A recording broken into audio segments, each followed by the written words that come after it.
کبھی کسی بندے کو اتنا تنگ نہ کرنا کہ وہ اتنی تکلیف میں آئے کہ وہ خود تو کچھ نہیں کر سکتا، ماڑا ہے، لیکن پھر وہ رات کو اپنے رب کی بارگاہ میں بیٹھ کے کہے کہ تو حاکم و عادل ہے مگر تیرے جہاں میں ہے تلخ بہت بندہ مزدور کے اوقات۔ پھر ایسا نہ ہو غریب ہے، ماڑا ہے، خود تو کچھ نہیں کر سکا، پھر اللہ کی بارگاہ میں تیری شکایت کرے۔ ایسا نہ کرنا۔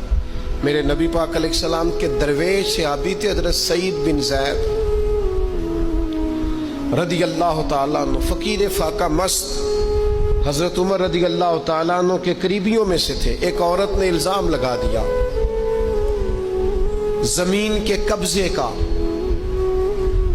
میں کیسے آپ سے کہوں کہ جب لوگ کسی ایسے شخص پر جس نے زندگی ساری دیانتداری سے گزاری ہو، لوگ الزام لگاتے ہیں نا، تو یہ بھی نہیں سوچتے ہم بات کس کے بارے میں کر رہے ہیں، کھلی ہوئی زبان ہوتی ہے، جو مرضی کہہ دیتے ہیں۔ حضرت سعید بن زید پر الزام لگا دیا، اتنا بڑا آدمی، محبوب کا صحابی، اور عورت نے الزام لگا دیا۔ اور جب اللہ والے بد دعا دیتے نہیں، لیکن جب کوئی تکلیف اتنی دے، کلیجہ پھٹ جائے، پھر بندہ کیا کرے؟ وہی بات کہ اب وہ کچھ کہہ نہیں سکتے تھے، ایک عورت پر کس طرح کوئی بات ہو سکتی تھی؟ دونوں ہاتھ اللہ کی بارگاہ میں اٹھائے، یہ صحیح حدیث میں موجود ہے۔ دونوں ہاتھ اللہ کے حضور اٹھا کے عرض کرنے لگے، مالک اگر یہ عورت جھوٹی ہے نا تو پھر اسے اندھا کر دے اور اس کی قبر اس کے گھر میں بنا دے۔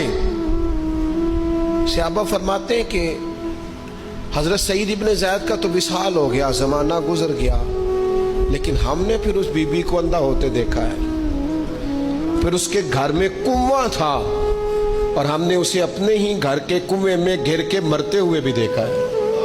اس لیے کہ جب آپ کسی کو تکلیف دیتے ہیں، جب آپ ستاتے ہیں، جب آپ وہ بات کرتے ہیں جو اس بندے میں موجود نہیں ہے، جب آپ جھوٹ بولتے ہیں اپنے نفس کی تسکین کے لیے، جب آپ زیادتی کرتے ہیں صرف اپنی انا کے لیے، تو پھر بعضوں کا دعائے ضرر نکلتی ہے منہ سے۔